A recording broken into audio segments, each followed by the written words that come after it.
विश्व बैंक विशिष्ट संस्था है।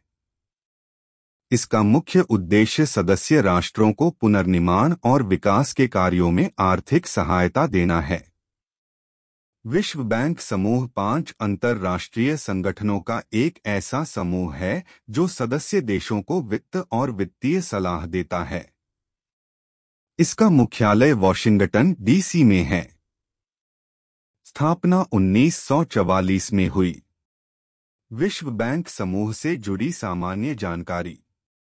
अंतर्राष्ट्रीय पुनर्निर्माण और विकास bank, international bank for reconstruction and development IBRD और अंतर्राष्ट्रीय मुद्रा कोष, इंटरनेशनल मॉनेटरी फंड IMF की स्थापना एक साथ वर्ष 1944 में अमेरिका के न्यू हैम्पशायर में ब्रेटन वुड्स सम्मेलन, ब्रटन वुड्स कॉन्फ्रेंस के दौरान हुई थी। ये दोनों संस्थाएं ब्रेटन वुड्स की संस्था है। ब्रेटन वुड्स सम्मेलन को आधिकारिक तौर पर संयुक्त राष्ट्र मौद्रिक और वित्तीय सम्मेलन, United Nations monetary and financial conference के रूप में जाना जाता है। से 22 जुलाई 1944 तक 44 देशों के प्रतिनिधि इस सम्मेलन में शामिल हुए थे। इसका तात्कालिक उद्देश्य द्वितीय विश्व युद्ध और विश्वव्यापी संकट से जूझ रहे देशों की मदद करना था। अंतर्राष्ट्रीय पुनर्निर्माण और विकास बैंक को ही विश्व बैंक कहा जाता है। इसका मुख्यालय अमेरिका की राजधानी वाशिंगटन डीसी, पूर्व में डिस्ट्रिक्ट ऑफ कोलंबिया में है। विश्व बैंक संयुक्त राष्ट्र से जुड़ी एक अहम संस्था है और यह कई संस्थाओं का समूह है। इसीलिए इसे विश्व बैंक समूह, वर्ल्ड बैंक ग्रुप भी कहा जाता है। वर्तमान में विश्व बैंक में 189 देश सदस्य हैं। विश्व बैंक का सदस्य बनने के लिए किसी भी देश को पहले अंतर्राष्ट्रीय वित्त निगम का सदस्य बनना जरूरी होता है। दोनों में अंतर। विश्व बैंक नीति सुधार कार्यक्रमों और परियोजनाओं के लिए ऋण देता है, जबकि अंतर्राष्ट्रीय मुद्रा कोष केवल नीति सुधार कार्यक्रमों के लिए ही ऋण देता है। इन दोनों संस्थाओं में एक अंतर यह भी है कि विश्व बैंक केवल विकासशील देशों को ऋण देता है, जबकि अंतर्राष्ट्रीय मुद्रा कोष के संसाधनों का इस्तेमाल निर्धन राष्ट्रों के साथ साथ धनी देश भी कर सकते हैं। इसका मुख्य उद्देश्य सदस्य राष्ट्रों को पुनर्निर्माण और विकास के कार्यों में आर्थिक सहायता देना है। यह एक अग्रणी विकास संस्थान है जो विकासशील देशों में गरीबी से लड़ने तथा सतत विकास को बढ़ावा देने के लिए ऋण, गारंटी, जोखिम प्रबंधन, उत्पादों और विश्लेषणात्मक तथा सलाहकार सेवाएं देने का काम करता है। इसके सदस्य देश संयुक्त रूप से इसके लिए जिम्मेदार होते हैं कि कैसे इसका वित्त पोषण किया जाता है और इसका पैसा कैसे खर्च किया जाता है। विश्व बैंक का प्रयास सतत गरीबी में कमी के उद्देश्य से सहस्राब्दी विकास लक्ष्यों तक पहुंचने पर केंद्रित हैं। विश्व बैंक समूह में शामिल संस्थान। विश्व बैंक समूह निम्नलिखित 5 अंतर्राष्ट्रीय संगठनों का एक ऐसा समूह है जो सदस्य देशों को आर्थिक वित्तीय सहायता और वित्तीय सलाह देता है। 1. पुनर्निर्माण और विकास के लिए अंतर्राष्ट्रीय bank, international bank for reconstruction and development IBRD। IBRD की स्थापना वर्ष 1944 में हुई थी और वर्तमान में इसके 189 सदस्य हैं। IBRD का उद्देश्य मध्यम विकास वाले देशों और ऋणग्रस्त गरीब देशों में ऋण, गारंटी और गैर उधार सेवाओं के माध्यम से सतत विकास को बढ़ावा देना है, जिसमें विश्लेषणात्मक और सलाहकार सेवाएं शामिल हैं। IBRD उन सदस्य देशों के स्वामित्व में है जिनकी मतदान शक्ति देश की सापेक्ष आर्थिक शक्ति के आधार पर इसकी पूंजी सदस्यता से जुड़ी हुई है। IBRD दुनिया के वित्तीय बाजारों से अपना अधिकांश धन जुटाता है और वर्ष 1959 से इसने A रेटिंग बनाए रखी है। IBRD और IDA मिलकर विश्व बैंक का स्वरूप लेते हैं, जो विकासशील देशों की सरकारों को वित्त पोषण, नीति सलाह और तकनीकी सहायता प्रदान करता है। यह विश्व बैंक के परिचालन खर्चों को वहन करता है तथा बेहद गरीब देशों के लिए आईडीए को धन प्रदान करता है। 2. अंतर्राष्ट्रीय वित्त निगम इंटरनेशनल फाइनेंस कॉरपोरेशन इफ्क वर्ष 1956 में स्थापित आईएफसी 184 सदस्य देशों के स्वामित्व में है, जो सामूहिक रूप से नीतियों को निर्धारित करता है। यह 100 से अधिक विकासशील देशों में उभरते बाजारों में कंपनियों और वित्तीय संस्थानों को रोजगार सृजित करने, कर राजस्व जुटाने, कॉरपोरेट प्रशासन और पर्यावरण प्रदर्शन में सुधार करने तथा उनके स्थानीय समुदायों में योगदान करने में सहायता देता है। यह विकासशील देशों में विशेष रूप से निजी क्षेत्र पर केंद्रित सबसे बड़ा वैश्विक विकास संस्थान है। आईएफसी अंतर्राष्ट्रीय पूंजी बाजार में ऋण दायित्वों को पूरा करने के माध्यम से लगभग सभी ऋण गतिविधियों के लिए धन जुटाता है। वर्ष 1989 के बाद से आईएफसी ने अपनी रेटिंग बनाए रखी है। यह आमतौर पर 7 से 12 साल की परिपक्वता वाले व्यवसायों और निजी परियोजनाओं को ऋण देता है। इसके द्वारा किए जाने वाले निवेशों के लिए समान ब्याज दर की नीति नहीं है। आईएफसी अंतर्राष्ट्रीय लेनदेन के जोखिम को कम करने के लिए अपने वैश्विक व्यापार वित्त कार्यक्रम के माध्यम से 80 से अधिक देशों में 200 से अधिक अनुमोदित बैंकों के व्यापार भुगतान दायित्वों की गारंटी देता है।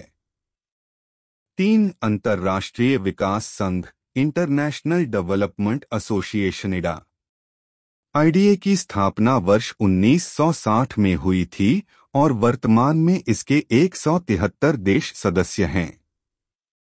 आईडीए विश्व बैंक का वह हिस्सा है जो दुनिया के सबसे गरीब देशों की मदद करता है। 173 शेयरधारक देशों द्वारा प्रबंधित आईडीए का उद्देश्य आर्थिक विकास को बढ़ावा देना, असमानताओं को कम करना और लोगों की जीवन स्थितियों में सुधार के लिए अनुदान प्रदान करना है। यह दुनिया के 75 सबसे गरीब देशों में बुनियादी सामाजिक सेवाओं हेतु सहायता प्रदान करने वाले सबसे बड़े स्रोतों में से एक है। इनमें से 39 अफ्रीका में हैं। आईडीए रियायती शर्तों पर ऋण देता है, अर्थात यह शून्य या बहुत कम ब्याज शुल्क लेता है और पुनर्भुगतान 30 से 38 वर्ष तक किया जा सकता है, जिसमें 5 से 10 साल की छूट अवधि भी शामिल है। यह समानता, आर्थिक विकास, रोजगार सृजन, उच्च आय और बेहतर जीवन स्थितियों का समर्थन करते हुए सहायता प्रदान करता है। प्राथमिक शिक्षा, बुनियादी स्वास्थ्य सेवाओं, स्वच्छता और स्वच्छ पानी, कृषि, व्यापार, जलवायु सुधार, बुनियादी ढांचा और संस्थागत सुधारों के लिए भी आईडीए सहायता करता है। 4. निवेश विवादों के निपटारे के लिए अंतर्राष्ट्रीय केंद्र international centre for settlement of investment disputes ICSID वर्ष 1966 में स्थापित ICSID एक स्वायत्त अंतर्राष्ट्रीय संस्था है। ICSID अभिसमय एक बहुपक्षीय संधि है जिसे विश्व बैंक के कार्यकारी निदेशकों द्वारा तैयार किया गया है ताकि बैंक के निवेश को बढ़ावा देने के उद्देश्य को आगे बढ़ाया जा सके। इसका प्राथमिक उद्देश्य अंतर्राष्ट्रीय निवेश विवादों के सुलह और मध्यस्थता के लिए सुविधाएं प्रदान करना है। अधिकांश देशों ने अंतर्राष्ट्रीय निवेश संधियों और कई निवेश कानूनों और अनुबंधों में निवेश राज्य विवाद निपटान के लिए एक मंच के रूप में ICSID को मान्यता दी है। इसका नेतृत्व महासचिव द्वारा किया जाता है, जो कार्यवाही के लिए तकनीकी और प्रशासनिक सहायता प्रदान करता है। इसके महासचिव को पंचायत न्यायाधिकरण या सुलह आयोग का गठन करने का अधिकार है। अधिकांश मामलों में न्यायाधिकरण में 3 मध्यस्थ होते हैं, निवेशक द्वारा नियुक्त, राज्य द्वारा नियुक्त और दोनों पक्षों के समझौते द्वारा नियुक्त। 5. बहुपक्षीय निवेश guarantee agency multilateral investment guarantee agency MIGA 12 अप्रैल 1988 को विश्व बैंक समूह के नए सदस्य के रूप में MIGA की स्थापना की गई। कानूनी तौर पर अलग और आर्थिक रूप से स्वतंत्र इकाई के रूप में व्यवसाय के लिए खोली गई मिगा में 179 देश सदस्य हैं। मिगा को विकासशील देशों में गैरवाणिज्यिक जोखिमों के खिलाफ निवेश बीमा के सार्वजनिक और निजी स्रोतों के पूरक के लिए बनाया गया था। यह ऋणदाताओं और निवेशकों को युद्ध जैसे राजनीतिक जोखिम के खिलाफ सुरक्षा प्रदान करने का काम करती है। इसका उद्देश्य विकासशील देशों में विदेशी प्रत्यक्ष निवेश को बढ़ावा देना है ताकि आर्थिक विकास में मदद मिल सके, गरीबी को कम किया जा सके और लोगों के जीवन को बेहतर बनाया जा सके। मिगा का गठन विकासशील देशों में गैरवाणिज्यिक जोखिमों के खिलाफ निवेश और बीमा के सार्वजनिक और निजी स्रोतों के पूरक के तौर पर किया गया था। इन जोखिमों में मुद्रा की अनिश्चितता और हस्तांतरण प्रतिबंध, सरकार का विघटन, युद्ध, आतंकवाद और नागरिक गड़बड़ी, अनुबंध का उल्लंघन तथा वित्तीय दायित्वों के निर्वहन से भटकाव की स्थिति आदि शामिल हैं। विश्व बैंक का कार्यकारी निदेशक मंडल। विश्व बैंक समूह के 4 संस्थानों का प्रतिनिधित्व करने वाले कार्यकारी निदेशकों के 4 बोर्ड हैं। International bank for reconstruction and development (IBRD), अंतर्राष्ट्रीय विकास एजेंसी (IDA), अंतर्राष्ट्रीय वित्त निगम (IFC) और बहुपक्षीय निवेश गारंटी एजेंसी (MIGA). इन बोर्डों में काम करने वाले कार्यकारी निदेशक आमतौर पर समान होते हैं। कार्यकारी निदेशकों के ये बोर्ड विश्व बैंक समूह के सामान्य संचालन के लिए उत्तरदायी हैं और सदस्यों का प्रतिनिधित्व बोर्ड ऑफ गवर्नर्स द्वारा किया जाता है। बोर्ड ऑफ गवर्नर्स उन्हें सौंपी गई सभी शक्तियों का उपयोग करते हैं। इन बोर्ड्स में 24 कार्यकारी निदेशक होते हैं और एक अध्यक्ष होता है।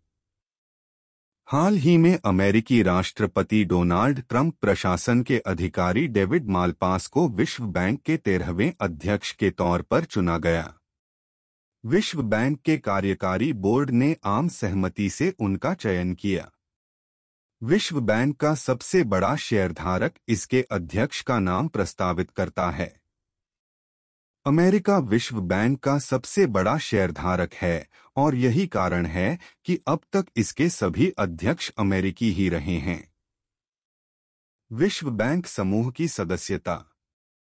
IBRD के आर्टिकल्स ऑफ एग्रीमेंट के तहत बैंक का सदस्य बनने के लिए किसी देश को पहले अंतर्राष्ट्रीय मुद्रा कोष (IMF) में शामिल होना अनिवार्य है। IBRD की सदस्यता मिलने पर ही IDA, IFC और MIGA की सदस्यता मिलती है। ICSID में सदस्यता IBRD के सदस्यों के लिए उपलब्ध होती है, किंतु जो IBRD के सदस्य नहीं हैं, लेकिन party of international court of justice (ICJ) के सदस्य हैं, उन्हें ICSID प्रशासनिक परिषद के आमंत्रण पर अपने सदस्यों के 2/3 वोट का समर्थन मिलने पर ही सदस्यता दी जाती है। विश्व बैंक समूह और भारत। भारत ब्रेटन वुड्स में किए गए समझौतों के मूल हस्ताक्षरकर्ताओं में से एक था, जिसने international bank for reconstruction and development (IBRD) और अंतर्राष्ट्रीय मुद्रा कोष (IMF) की स्थापना की। भारत वर्ष 1956 में IFC और 1960 में IDA के संस्थापक सदस्यों में भी शामिल था। भारत जनवरी वर्ष 1994 में MIGA का सदस्य बना। भारत ICSID का सदस्य नहीं है। इसके पीछे भारत का यह तर्क है कि ICSID कन्वेंशन निष्पक्ष नहीं है और इसके नियम विकसित देशों के पक्ष में झुके हुए हैं। ICSID में केंद्रीय अध्यक्ष विश्व बैंक का अध्यक्ष होता है। अध्यक्ष मध्यस्थों की नियुक्ति करता है। यदि मध्यस्थता से जुड़े निर्णय संतोषजनक नहीं होते हैं, तो असंतुष्ट पक्ष एक पैनल से अपील करता है, जिसे ICSID द्वारा ही गठित किया जाता है। इसमें भारतीय न्यायालयों द्वारा निर्णय की समीक्षा किए जाने की कोई अधिकार नहीं है, भले ही उसका यह निर्णय अवोर्ड सार्वजनिक हित के विरुद्ध हो।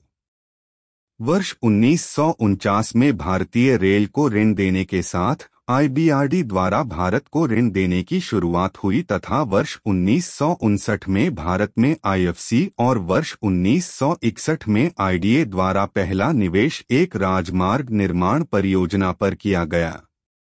1950 के दशक के दौरान भारत हेतु विश्व बैंक के ऋण का एकमात्र स्रोत आईबीआरडी था। दशक के अंत तक भारत की बढ़ती ऋण समस्या विश्व बैंक समूह के सॉफ्ट लोन से जुड़े आईडीए के लॉन्च में एक महत्वपूर्ण कारक बनी। 1960 के दशक के अंत में अमेरिका ने अपने द्विपक्षीय सहायता कार्यक्रम में तेजी से कटौती की, जो उस समय भारत के बाहरी संसाधनों का सबसे बड़ा स्रोत था।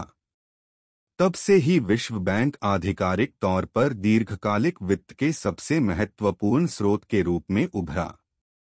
1960 और 1970 के दशक के दौरान आईडीए ने विश्व बैंक द्वारा दिए गए कुल ऋण का लगभग 3/4 हिस्सा भारत को दिया। इस प्रकार आईडीए से अब तक का सबसे बड़ा ऋण प्राप्तकर्ता भारत बना और यह राशि कुल दिए गए सभी ऋणों के 2/5 हिस्से के बराबर थी। चीन वर्ष 1980 में विश्व बैंक में शामिल हुआ और उसने सीमित आईडीए संसाधनों पर अपनी दावेदारी भी जताई। अफ्रीका के बिगड़ते आर्थिक हालात और भारतीय अर्थव्यवस्था के बेहतर प्रदर्शन से आईडीए में भारत की ऋण हिस्सेदारी तेजी से कम होने लगी। 1980 के दशक के दौरान विश्व बैंक ने नीतियों में सुधार और आर्थिक उदारीकरण पर जोर दिया। यह भारत में बुरे दौर से गुजर रहे सार्वजनिक संस्थानों को ऋण देता रहा और भारत की बंद अर्थव्यवस्था की आलोचना को लेकर मौन साधे रहा। वर्ष 1991 के व्यापक आर्थिक संकट के बाद परिस्थितियों में तेजी से बदलाव आया। इसके बाद संरचनात्मक समायोजन कार्यक्रम स्ट्रक्चरल एडजस्टमेंट प्रोग्राम सैप के अंतर्गत ऋण देने के लिए विश्व बैंक के लिए भारत महत्वपूर्ण देश बन गया, क्योंकि उसने वित्त, कराधान और निवेश तथा बिजनेस आदि क्षेत्रों में नीतिगत सुधारों के लिए सहमति जताई थी। भारत को वर्तमान में मिश्रित देश के रूप में वर्गीकृत किया गया है और इसे निम्न मध्यम आय से मध्यम आय में जाने वाले देश के रूप में परिभाषित किया गया है तथा यह आईडीए और आईबीआरडी दोनों से ऋण लेने के लिए योग्य देश है। विश्व बैंक के आईबीआरडी से सबसे अधिक ऋण लेने वाला देश भारत है। 2015 से 2018 के बीच विश्व बैंक ने भारत को लगभग $10.2 बिलियन का ऋण दिया है। विश्व बैंक समूह ने 2019 से 22 की अवधि में भारत के लिए 25 से 30 बिलियन डॉलर की योजनाओं हेतु ऋण प्रतिबद्धताओं को मंजूरी दी है। विश्व बैंक में सुधार। विश्व बैंक पर यह आरोप लगता रहा है कि यह अपने सैप के जरिए विश्व में पूंजीवाद के उद्देश्यों को पूरा करता है और इसमें अमीर देशों का वर्चस्व रहता है। यह सैप मुक्त बाजार हेतु आर्थिक नीति में सुधारों का एक समूह है जो विश्व बैंक द्वारा विकासशील देशों पर ऋण प्राप्ति की शर्त के रूप में लागू किया है। यह तर्क दिया जाता है कि सैप नीतियों ने स्थानीय और वैश्विक दोनों ही स्थितियों में अमीर और गरीब के बीच की खाई को बढ़ाया है। उभरती हुई नई आर्थिक शक्तियों, विशेष रूप से भारत और चीन तथा दुनिया के कुछ अन्य एशियाई एवं कुछ लैटिन अमेरिकी देशों को विश्व बैंक में उचित स्थान और भूमिका दी जानी चाहिए। विश्व बैंक अपने आप को बदलती विश्व व्यवस्था के अनुकूल ढालने में विफल रहा है, इसीलिए तेजी से आगे बढ़ रही भारत और चीन जैसी अर्थव्यवस्थाओं ने Asia infrastructure investment bank (AIIB) की स्थापना की है। विश्व बैंक में सुधार वर्तमान विश्व व्यवस्था को पुनर्जीवित करने और बढ़ती शक्तियों और विकासशील देशों को इस संस्था में एक सार्थक आवाज देने के हिस्से के रूप में बेहद आवश्यक हैं। भारत के भविष्य को लेकर विश्व बैंक का रुख। 1.3 अरब की जनसंख्या और विश्व की 5 सबसे बड़ी अर्थव्यवस्थाओं में से एक भारत की हाल की समृद्धि तथा इसका विकास वर्तमान समय की अत्यंत उल्लेखनीय सफलताओं में से हैं। आज फार्मा, इस्पात, सूचना तथा अंतरिक्ष संबंधी प्रौद्योगिकियों के क्षेत्र में भारत की पहचान विश्व स्तर पर है तथा इसे अंतर्राष्ट्रीय स्तर पर एक ऐसी आवाज माना जाता है जो इसके विशाल आकार और संभावनाओं के अनुरूप है। भारत में बड़े बदलाव आ रहे हैं जिनसे इसके लिए 21वीं सदी का मजबूत देश बनने के नए नए अवसर पैदा हो रहे हैं। भारत विश्व का सबसे विशाल और अत्यंत युवा श्रमशक्ति वाला देश है। साथ ही देश में शहरीकरण की तीव्र प्रक्रिया चल रही है और प्रतिवर्ष लगभग 1 करोड़ लोग रोजगार तथा अवसरों की तलाश में कस्बों और शहरों की ओर रुख कर रहे हैं। यह इस सदी का विशालतम ग्रामीण और शहरी प्रवासन है। इन बदलावों की वजह से भारत एक ऐसे मोड़ पर पहुंच गया है जहां यह देखना बेहद जरूरी होगा कि भारत अपनी श्रमशक्ति की उल्लेखनीय सामर्थ्य का विकास किस प्रकार करता है और अपने बढ़ते हुए शहरों कस्बों की समृद्धि के लिए किस तरह की नई योजनाएं तैयार करता है। इन्हीं सब बातों से आने वाले समय में देश और इसके निवासियों का भविष्य निर्धारित होगा।